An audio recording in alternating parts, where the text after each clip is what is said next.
자, 우리 이어서 한번 소비자 선택 보도록 하겠습니다. 자, 16페이지 총 효용과 한계 효용 이렇게 있어요. 네, 한번 보시죠. 자, 우리 지금 이제 소비자한테 관심이 이제 넘어갔습니다. 그래서 여기 그림을 그리게 되면 토탈 유틸리티랑 마지널 유틸리티 이런 거 평균 효용은 잘 안 합니다. 그래서 우선 뺐는데 거기 보시면 이게 이제 상품이 X제라 그러고 그 다음에 여기 보시면 X제 가격 이렇게 얘기했었습니다. 그래서 여기 이제 공급 곡선이고요. 이게 수요 곡선이에요. 이게 이렇게 쓰기도 하고요. 그러니까 이게 시장 전체예요. X제 시장 전체. 그러니까 주인공을 잘 보셔야 돼요. X제 거래되는 가격 이렇게요. 갑자기 Q로 안 쓰고 하면 또 이게 헷갈리죠. 근데 이제 이 수요 곡선에 대해서 우리가 지금 살펴보려고 하는 거예요. 자, 수요 곡선. 소비자의 행동을 우리가 나타낸 곡선이 바로 수요 곡선이에요. 그래서 소비자의 어떤 선택을 다루는 거다라고 보시면 될 것 같습니다. 자, 소비자는 목적이 뭐예요? 소비자는 네, 말 그대로 소비를 통해서 행복을 누리는 사람이에요. 그래서 소비가 목적이에요. 여러분도 왜 돈을 벌어요? 소비하려고 버는 거죠. 그렇죠? 왜 간평사 시험을 준비해요? 우리나라 뭐 국토 뭐 이렇게 건물 감정을 정확히 해서 그러려고? 아니요. 돈을 벌려고 하는 거지. 그중에 직업을 나는 간평사로 하겠다는 것이고 돈을 왜 버니 하면 쓰려고 버는 거예요. 돈을 벌었는데 안 쓰면요. 사실 그것도 애매한 거예요. 왜 쓰니? 쓰면서 우리는 행복을 느낀대요. 이 뇌가 이렇게. 물론 안 쓰고 계속 축적하면서도 행복을 느낄 수 있는데 뭐 그거는 이제 미래에 쓸 거를 자기가 생각하니까 미리 땡겨가지고 그냥 뭐 언제든지 쓸 수 있어라고 해서 행복한 거긴 하겠지만 그래서 이 소비를 통해서요 행복을 느껴요. 그래서 이왕이면은 소비를 통해서 효용을 이제 극대화한다라고 볼 수 있겠죠. 그래서 효용을 극대화하는 게 이제 소비자의 목적이에요. 근데 이 소비자가 돈이 많으면 우리가 첫 시간에 말씀드린 것처럼 돈이 많으면은 우리가 막 다 이것저것 다 사면 되는데 여러 가지 소득이라든가 또 가격 같은 것들이 이런 게 제약 조건으로 이제 작동을 하는 거죠. 제약 조건이 되는 거예요. 가격이 얼마지? 아, 내 주머니에 얼마 돈이 있지? 그래서 이걸 한꺼번에 우리가 예산 제약식 이렇게 표현할 거예요. 그래서 예산 제약이라고 합니다. 주어진 예산 제약 하에서 적절하게 상품 묶음을 잘 바구니에다가 담아요. X제랑 Y제를. 적절하게 잘 담아가지고 가능한 한 그때 누리게 되는 효용을 극대화하는 선택을 찾아낸다. 라고 보시면 될 것 같습니다. 그래서 도대체 뭘 어떻게 하는 건데 그래요. 이거 수요 곡선이 우하향한다라는 것을 도출해내는 거예요. 자, 다시 한번 정리할게요. 자, 우리가 소비자 선택 이론에서 하는 거의 목적은 뭡니까? 라고 하면 결론은 수요 곡선을 도출하는 거예요. 그래서 우하향하는 수요 곡선을 도출한다. 이게 이제 우리의 최종 결론의 목적이에요. 소비자 선택 이론, 무차별 곡선 이런 거 왜 배웁니까? 다 수요 곡선 도출하려고 하는 거다라고 보시면 되겠습니다. 자, 여기서 디테일하게 들어가 보도록 할게요. 먼저 이걸 하려면 이제 효용에 대해서 알아야 되니까 효용 개념 거기 정리했습니다. 자, 총 효용과 한계 효용 나와 있는데 효용은 만족의 크기다라고 보시면 되겠고요. 효용, 유틸리티라고 얘기하죠. 그래서 U를 많이 쓸 거예요. 유틸리티는 효용은 만족의 크기인데 이게 측정하기가 좀 쉽지는 않죠. 그래서 주관적인 크기다 이렇게 보시면 될 것 같습니다. 자, 그랬을 때 우리가 거기 나와 있는 것처럼 X제라는 상품을 소비합니다. 그때 총 효용을 보면 효용이 처음에 이렇게 증가하다가 감소하다가 어느 순간 가면 이렇게 떨어질 거예요. 이렇게 됩니다. 자, 그랬을 때 이제 평균 효용과 한계 효용을 나타낼 텐데 한번 해볼게요. 한계 효용은 뭐 쉬운데 평균 효용은 잘 안 하는데 한번 그래도 해봅시다. 얘가 총 효용입니다. 우선 평균 효용 여기다 그려볼까요? 이게 X제고요. 평균 효용을 한번 그려봅시다. 자, 평균은 어떻게 돼요? 평균은 average utility는 이거 잘 안 하긴 하지만 전체 총 효용을 X 소비량으로 나눠주면 그게 평균이에요. 전체 너 학점, 평점이 어떻게 돼? 그럼 전체 총 얻은 학점을 들은 그 학점, 그 과목 수의 그 학점으로 나눠주는 거죠. 요거는 이제 원점에서 기울기라고 보시면 되겠습니다. 원점에서 기울기. 이렇게요. 여기가 원점이 있고 여기 뭐 여기 몇 개 점을 찍었어요. 여기서부터 이렇게 예. 그러다가 또 어떻게 됩니까? 점차 커지다가 점차 기울기가 작아집니다. 여기 가면 작아지고 여기 가면은 빵 이렇게 돼요. 그림을 그리면 여기가 빵이고 가장 기울기 커지는 경우는 여기가 제일 커진다고 볼 수 있겠네요. 좀 더 늘렸으면 좋았을 텐데 여기가 됩니다. 이렇게요. 그래서 모양 자체가 커지면서 이렇게 되는 거 알 수 있어요. 그래서 평균 효용 이렇게요. 한계 효용 한번 그려볼게요. 한계 효용은 마지널 유틸리티는 x가 한 단위 증가했을 때 총 효용이 어떻게 됩니까를 나타내고요. 그 점에서의 접선의 기울기를 뜻한다 라고 보시면 되겠어요. 접선의 기울기. 자, 그러면 접선의 기울기가 여기는 어떻게 돼요? 여기가 빵이네. 한계 효용이 빵인 거예요. 그래서 쭉 그리면 여기가 빵 이렇게 되고요. 이해되시죠? 여기는 어떻게 돼요? 여긴 마이너스네. 예, 마이너스예요. 그러니까 음이 되고요. 여기는 어떻게 돼요? 여기는 이게 원점에서 기울기 딱 접하는 게 여기 접선의 기울기도 똑같습니다. 우리가 이제 이게 순서로 할 때는 잘 안 하는데 왜냐면 저 뒤에 한계 비용, 평균 비용, 한계 생산, 평균 생산 그거 어차피 했다라는 전자에서 그냥 살짝 보는 거예요. 여기는 똑같고요. 이렇게 원점에서 기울기랑 접선의 기울기 똑같지. 여기서는 이 변곡점이니까 여기가 가장 가팔라져요. 여기서 여기가 가장 가팔라집니다. 모양을 그리게 되면 이렇게 돼서 이렇게 되다가 여기가 띡 되고 여기는 마이너스 이렇게 되는 거 알 수가 있어요. 얘가 한계 효용.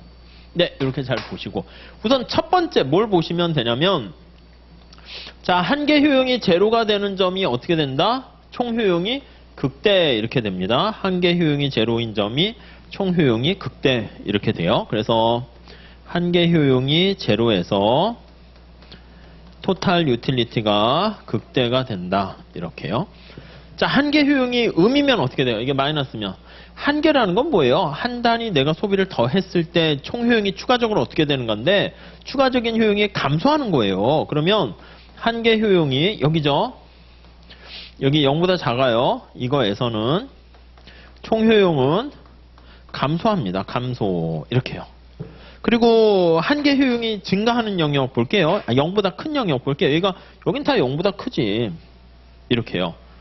이해되시죠? 그래서 한계 효용이 0보다 큰 거에서는 이게 한 개 더 사과를 먹었을 때 총 효용이 증가하는 거예요. 한계 효용이 플러스니까. 그래서 총 효용은 증가하는 거 알 수 있습니다. 증가하다가 제로가 되면 그때가 이제 꺾여요. 여기는 감소하고 증가하는 거니까 증가하다 감소하죠. 여기는 증가하고 감소하니까 여기 점이 바로 극대 이렇게 보시면 되겠습니다. 네, 그렇게 돼 있고요. 자, 그 다음에 우리가 저걸 한번 볼 거예요. 평균과 한계와의 관계도 보셔야 돼요. 이거는 이제 기본적인 걸로 하나 보시고 평균과 한계와의 관계를 잘 보세요. 여러분, 평균이 어디서 꺾였나 한번 볼게요. 평균은 우리 늘상 얘기하는 것처럼 목욕탕에 물 생각해 보세요. 학점 생각해도 되고 한계는 추가적으로 물을 더 붓는 거예요.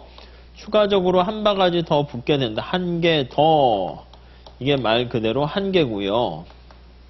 그리고 지금 현재 여기 물이 얼마나 이렇게 있나 물의 온도 여기 보시면 이게 평균 이렇게 보시면 되겠습니다. 여기 이제 평균 온도가 이렇게 있습니다. 자, 그랬을 때 우리 전에 얘기했죠. 평균 온도가 지금 40도씨인데요. 물을 추가적으로 한 개 자꾸 이렇게 물을 붓더니 물이 자꾸 뜨거워져. 그럼 40도보다 찬물을 분 거예요? 뜨거운 물을 분 거예요?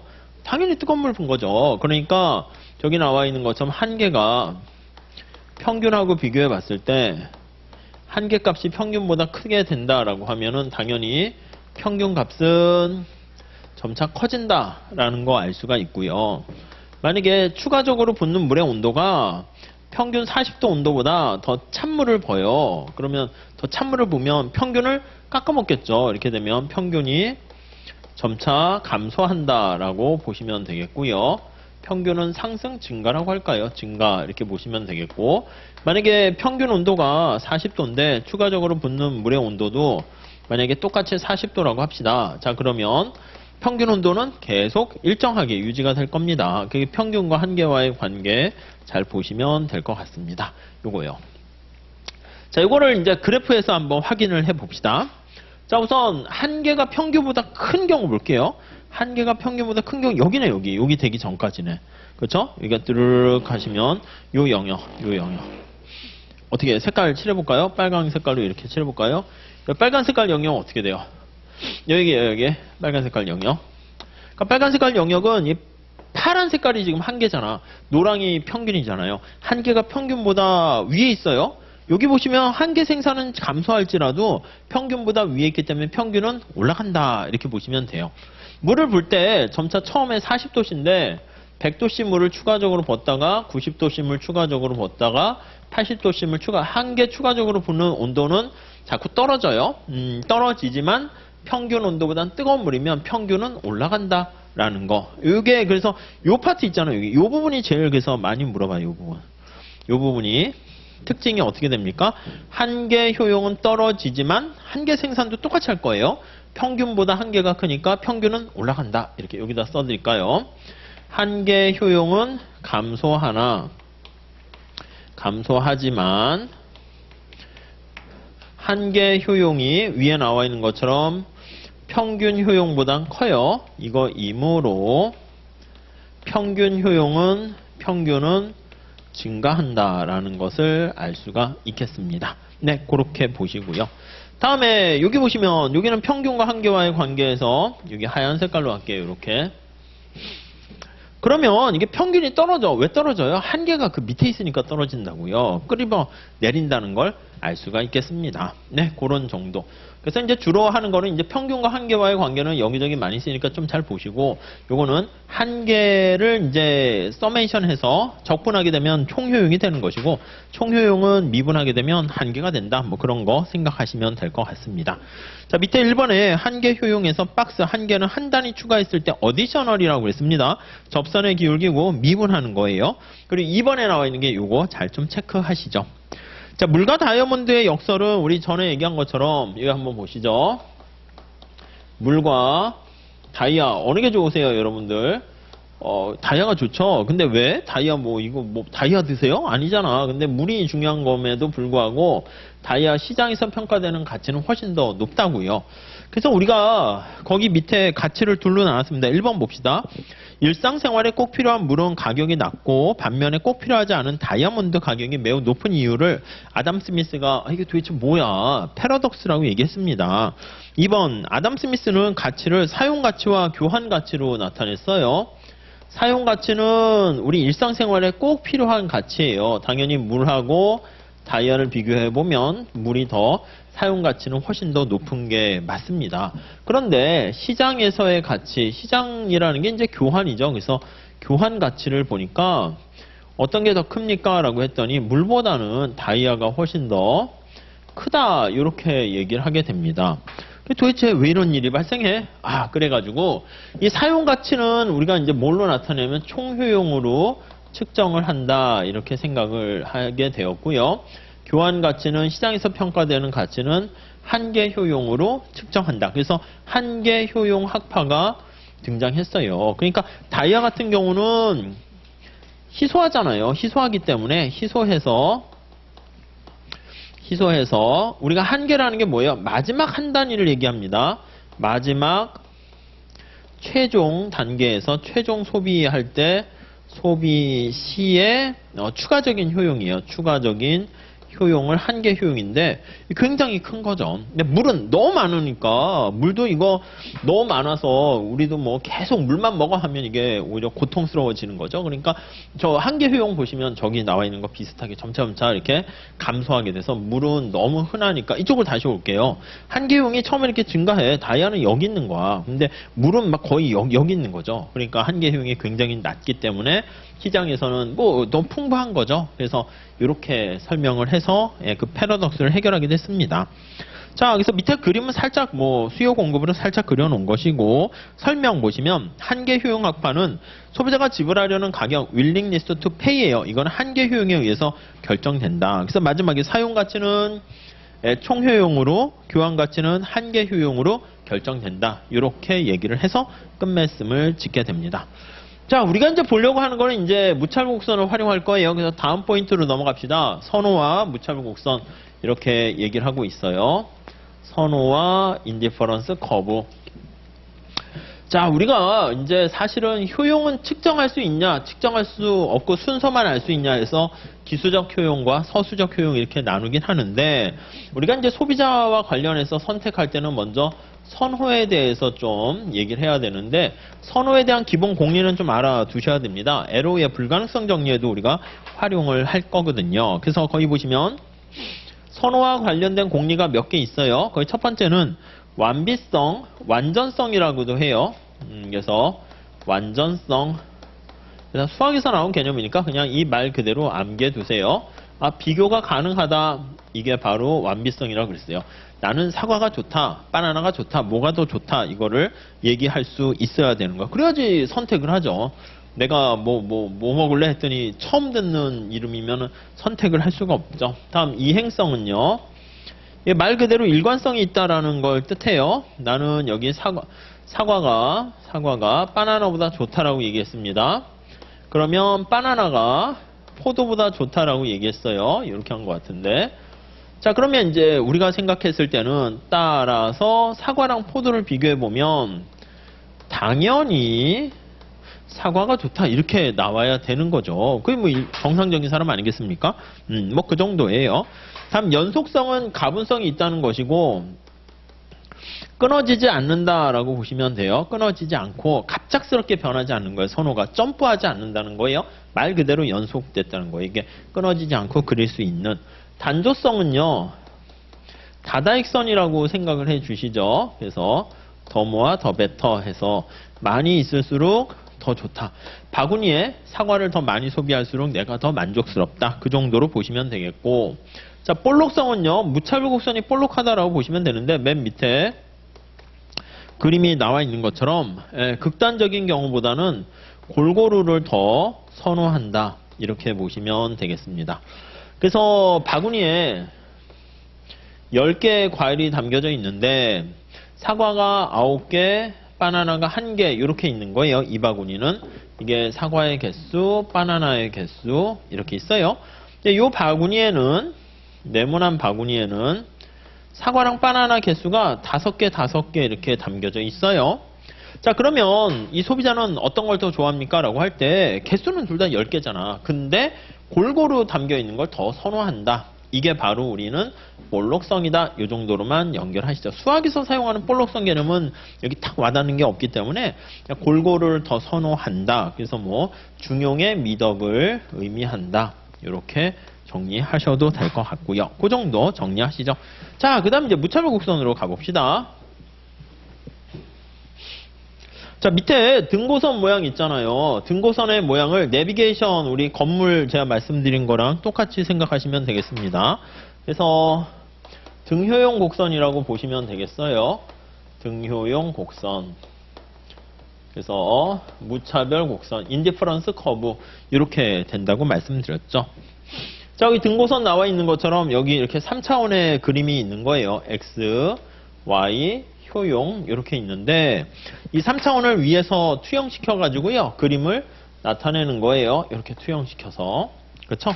그래서 동일한 효용을 주는 상품 묶음을 여기 U0라는 효용을 주는 상품 묶음을 이렇게 테두리로 나타내서 그림을 그립니다. 이렇게 그리게 돼요. 내비게이션은 바로 위에서 밑으로 투영시켜서 내려다 보는 거잖아요. 자, 빨간 색깔에 나와 있는 U1의 효용이 당연히 더 산높이가 높은 걸 알 수 있어요. 그래서 투영을 시켜 보면은 이렇게 밖으로 있는 거 알 수 있죠. 그래서 우리의 관심사는 이 효용함수를 나타낼 때 XJ, YJ 이렇게 있을 때 변수가 3개잖아. 근데 3개 다 우리가 표현하기 힘드니까 여기다가 X, 여기다 Y, U는 여기 이렇게 있는 거죠. 위에서 내려다 보는 거예요. 그렇죠?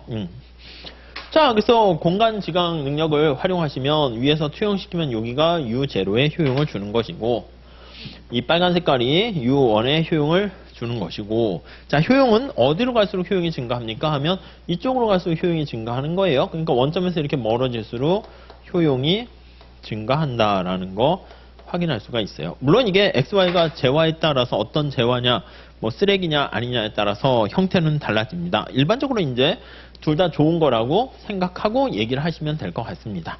자, 그 다음 이게 무찰보 곡선이에요. 그래서 우선 1번 개념 다시 한번 보시죠. 개념. 자, 거기 뭐 써있진 않은데 동일한 효용을 주는 상품 묶음들의 집합을 나타냅니다.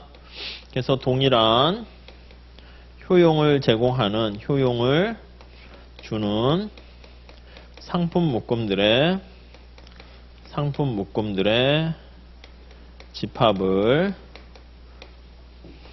연결한 궤적이요. 연결한 궤적을 나타내는 선이다 라고 보시면 될 것 같고요. 자, 성질 봅시다. 성질. 자, 우선 첫 번째 성질을 한번 보시면, 자, 1번 우아형한다 라는 얘기는 뭐예요? 이게 되게 중요한 건데, 어떤 거 하나를 더 효용을 증가시키려면, 동일한 효용을 유지해야 되니까 반드시 다른 하나를 감소시켜야 돼요. 여기 보시면 여기가 A점이고 여기가 B점이에요. 자, A에서 B로 X제 소비량을 증가시키려면 동일한 효용을 유지해야 되는 거니까, 여기 보시면 X 소비량이 증가하면 효용이 증가하죠. 이렇게. 그러니까 동일한 무차별 곡선 상에 있을 수가 없어요. 그러면 효용을 떨어뜨려야 돼. 이만큼. 어떻게 해야 됩니까? Y를 감소시켜야 되는 거죠. 그래야 얘가 떨어져요.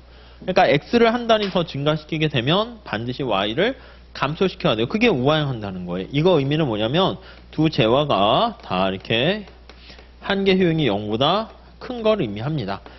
재화라는 거예요. 두 재화 중에 쓰레기가 있으면 우상형한다라고 말씀을 드렸죠. 다음 두 번째, 쓰레기 없음 써 있고요. 자, 원점에서 멀리 떨어질수록 효용이 증가합니다. 원점에서 멀리 일수록 효용이 증가합니다. 자, 이것도 마찬가지예요.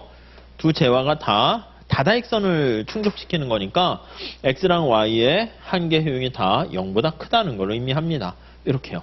이게 뭐라고요, 이게? 이게 우리 단조성이에요, 단조성. 다다익선을 의미합니다. 저 오른쪽 끝에 가보시면 단조성은 많이 있을수록 더 좋은 거예요. 그게 바로 단조성이죠. 쓰레기는 많이 있을수록 나쁜 거 이해되시죠? 뭐가 있을까? 스트레스 좋으세요? 스트레스, 재수, 옴부, 뭐 그런 거 있잖아요. 왜 뭐 막 그런 거, 뭐 피곤, 뭐 이런 것들은 다 많이 있을수록 나쁜 거죠. 그렇게 보시면 되겠고, 다음 교차해서는 안 됩니다. 이거 뭐 기본 강의 때 말씀드렸는데 이거는 이행성을 위배하기 때문에 그래요. 그래서 이행성을 위배한다. 이렇게 되는 거죠. 네, 뭐 이건 당연한 얘기니까. 다음에 원점에 대해서 볼록, 우리한테는 이제 사실 원점 볼록이 더 의미가 있죠. 원점을 기준으로 했을 때 볼록하다 이렇게 얘기하는데, 자, 원점에 대해서 볼록하다라는 얘기는 우리 아까 저쪽에 보시면은요, 여기요, 극단적인, 밑에 그림이 나와 있죠. 극단적인 상품 묶음보다 A와 B보다 무차곡선이 이렇게 생긴 거야. 인디퍼런스 커브라고 쓴 겁니다.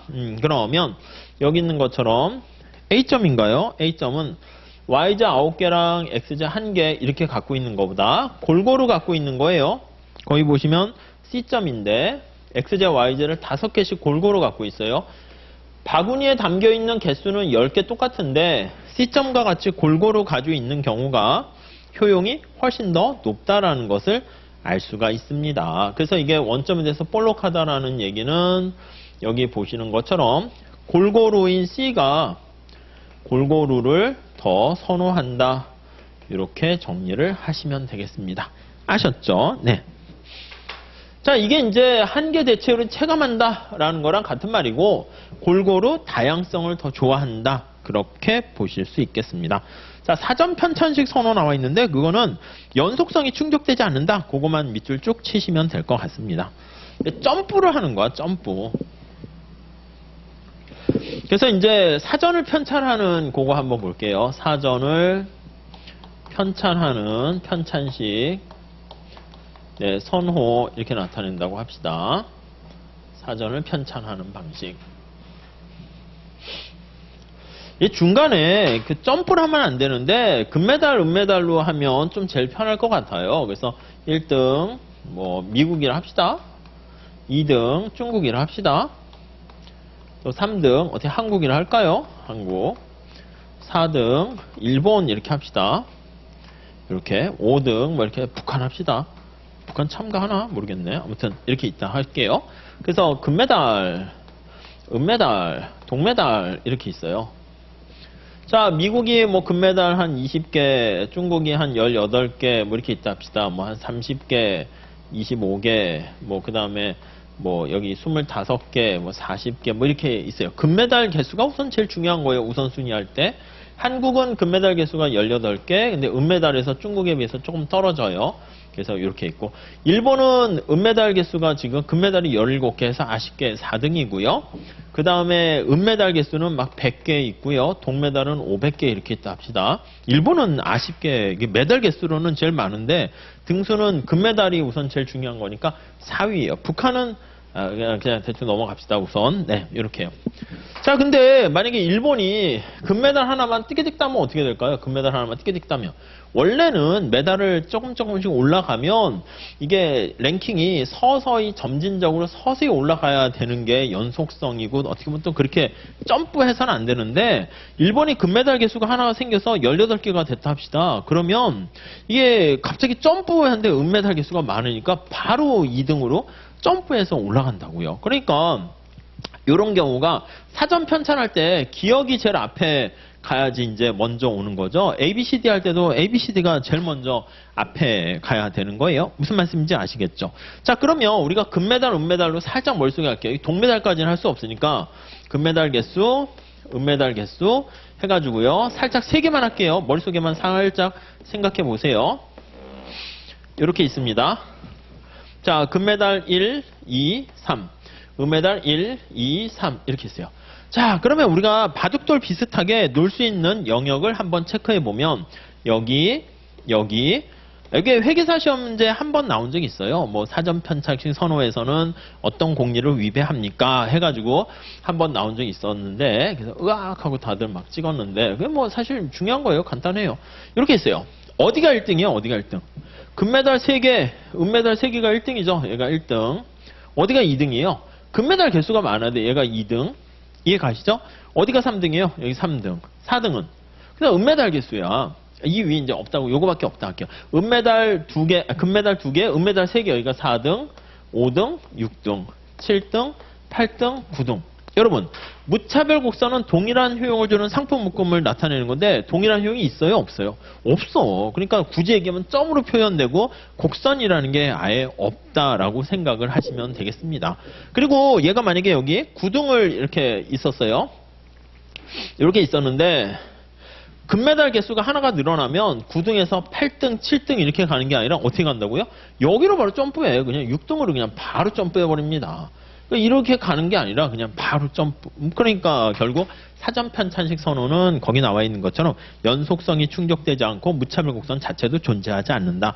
이렇게 봐주시죠. 그러니까 내용은 한번 이렇게 생각하시고요. 그 다음에 머릿속에 요 지문 자체가 그냥 딱 넣어두시고 그 다음 이제 잊어버리셔도 나중에 객관식 할 때 혹시 물어보면 아 그때 그거였지?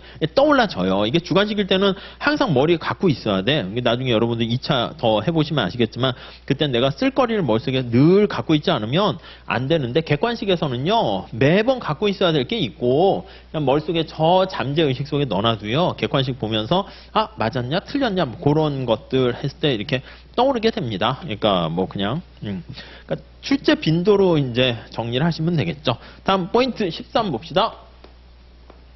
한계 대체율 한번 보시죠. 한계 대체율. 자, 이거 되게 중요한 거죠. 자, 이게 뭐 어떻게 생각했습니까? 이거 MRS라고 보시면 되겠고 하첨자 XY 이렇게 보시면 돼요. 한계 대체율이 뭐야? 라고 하면은요. 아 이게 동일한 효용을 유지하면서 그런 거 다 필요 없고요. 문제 풀 때 도움이 안 되고요. 요거 보시면 관심사가 슬래시그면 X제가 관심사라고 말씀을 드렸습니다. 그래서 일반균형에서 할 건데 관심사인 X제가 관심사인 가로로 묶을게요.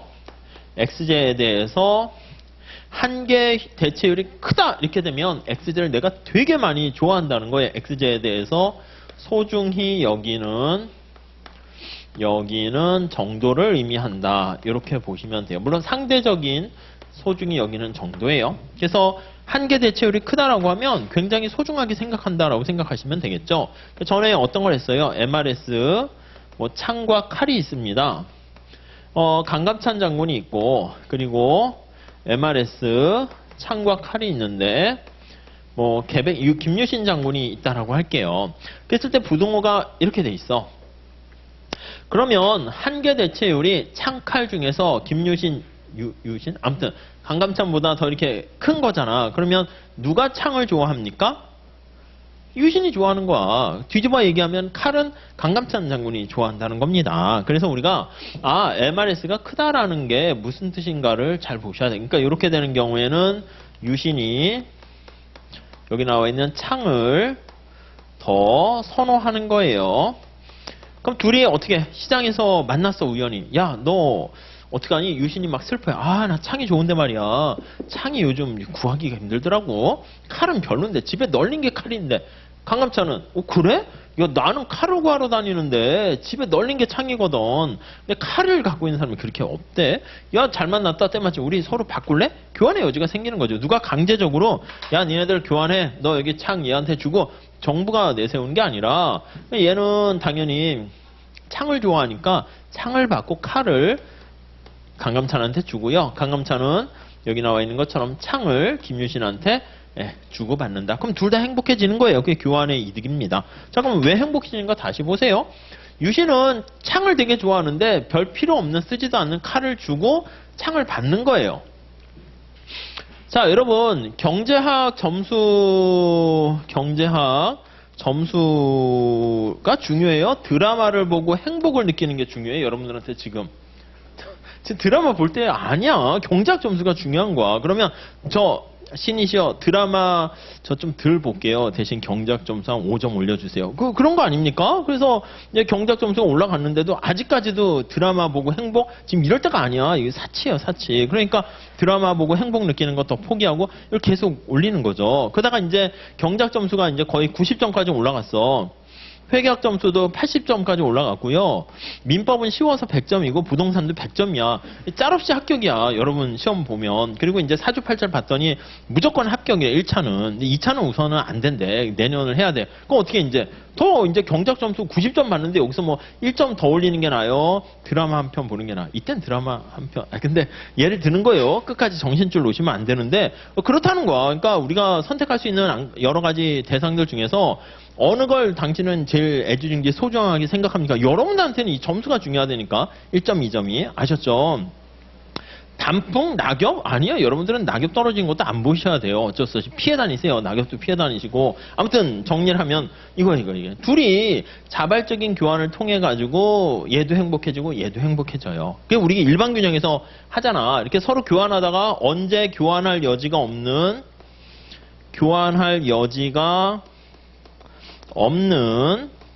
상태 이거요. 교환을 왜 합니까? 뭔가 이득을 얻기 때문에 하는 거예요. 교환의 여지가 없다라는 얘기는 무슨 말이에요? 파레토 개선이 불가능하다는 얘기예요. 그래서 파레토 개선이 불가능한 이게 이제 교환할 여지가 없는 그런 상태예요. 같은 말이에요. 그런 상태가 바로 우리는 효율적인 상태다라고 보시면 되겠습니다. 그래서 그 상태가 어떤 상태입니까? 하면 요 MRS가 강감찬이죠. 둘이 창과 칼에 대한 MRS가 똑같아지는 상황이다라고 보시면 될 것 같습니다. 이해되세요? 둘이 만났어. 야, 너 창 얼마나 좋아해? 보니까 나도 너만큼 좋아하는데 서로 교환할 필요가 없지. 뭐 좋아하는 정도가 똑같으니까. 그때가 끝 이렇게 보시면 되겠습니다. 자, 우선 한계 대체율 개념을 보셔야 돼요. 근데 이걸로 잘 보시고요. 자, 그래서 우선 1번 보세요. 거기 개념. 자, 동일한 효용 수준을 유지하면서 x제 한 단위를 증가하기 위해서 포기해야 되는 y제 수량. 그렇죠? 동일한 효용을 유지한다는 밑줄 쳐 있고요. 동일한 IC 무차별 곡선 상에서 그 뜻이에요. 그래서 1번 보시면 자, 여기가 x제가 있고요. 밑에 나와 있듯이 y제가 있습니다. 동일한 무차별 곡선, 여기가 효용이 똑같은 거죠. 동일한 무차별 곡선 상에서 자, 그랬을 때 거기 나와 있는 것처럼 x제를 한 단위 증가시키기 위해서 y제를 당신은 얼마까지 포기할 생각이 있습니까? 이렇게요. A에서 B로 가도 나는 효용이 똑같다. 이렇게 보시면 되겠습니다. 그래서 거기 나와 있는 것처럼 이게 이제 조금만큼 증가시키는 거예요. 눈곱만큼 증가시키는 데서 접선의 기울기 얘기할 건데, 그래서 MRS XY는, 자, 내가 XZ를 한 단위 증가시키기 위해서 당신은 YZ를 얼마나 감소시키려고 합니까? 이렇게 보시면 되겠고요. A와 B는 동일한 효용이고, 이거를 거기 우리 결론부터 머릿속에 넣으시죠. 그냥 한계 효용의 비율로 이렇게 생각하시면 돼요. 그래서 이걸 넣다가 저기 나와 있는 직관적인 개념을 잊어버리지 마시고요. 슬래시 그면 이게 X가 관심이고 X가 관심이에요. YZ는 기준 역할을 하는 거예요. Y를 기준으로 했을 때 XZ를 얼마나 소중하게 생각합니까? 그게 바로 한계 효용이다. 이렇게 보시면 돼요. 그래서 거기 3번에 보시면 소비자의 주관적 교환 비율인데 뭐를 얻으려고 한다? X를 얻기 위해서 YZ를 얼마나 당신은 내놓을 생각이 있습니까? 그 얘기를 하는 것이다 라고 보시면 되겠고 4번을 우리가 잘 보시면 되겠습니다. 자, 접선의 기울기라고 그랬습니다. 여기 A점에서의 접선의 기울기가 MRS라니까요. B점에서의 접선의 기울기 MRS보다 A점이 훨씬 더 크다는 걸 알 수 있어요. 그러니까 이 사람은 당연히 XZ를 더 선호하니까 이쪽으로 점차점차 이렇게 가도 뭐 효용은 똑같죠. 근데 여기 이쪽으로 점차점차 갈 때 어떻게 됩니까? 무차복선의 접선의 기울기 작아져요. 한계 대체율이 작아진다라고 보시면 되겠죠. 그래서 그거 1, 2, 3 나와 있고 2번 보시면 MRS가 XY가 체감한다. 이거는 무슨 뜻입니까? 여기 나와 있는 것처럼 무차복선이 원점에 대해서 얘가 원점에 대해서 볼록하다. 이렇게 보시면 되겠습니다. 우리 기회비용 할 때 생산가능 곡선하고 비슷해요. 자, 만약에 우하형하는 직선이라 할게요. 그래서 우하형하는 직선 이렇게 무차곡선이 있습니다. 그럼 접선의 기울기 어떻게 됩니까? 일정하잖아. 한계 대체율이 일정해요. 이렇게 X의 소비량이 증가하고 그러더라도 MRS가 일정하면 그래서 MRS가 XY가 일정하게 되면 얘는 무차곡선이 우하형하는 직선이다. 물론 우상향할 수도 있어요. 근데 여기서는 직선이다. 이렇게 보시면 되겠습니다. 네, 그 정도 정리하시죠. 자, 그 다음에 거기 뭐 A와 B 거기 뭐 변하는 거 나와 있고요. 그 다음에 기울기가 이것도 되게 중요합니다. 우리 그게 사실 문제 풀 때 많이 쓰게 되는데 자, 다시 한번 정리하면 똑같은 점에서 얘기해야 돼요. 지금 똑같은 점에서. 내가 XZ를 10개 갖고 있고 YZ를 10개 갖고 있어요. 이렇게. 창각화를 10개씩 갖고 있습니다. 근데 어떤 사람은 무차곡선이 여기 보시면 이렇게 가파른 형태를 보이고 있어요.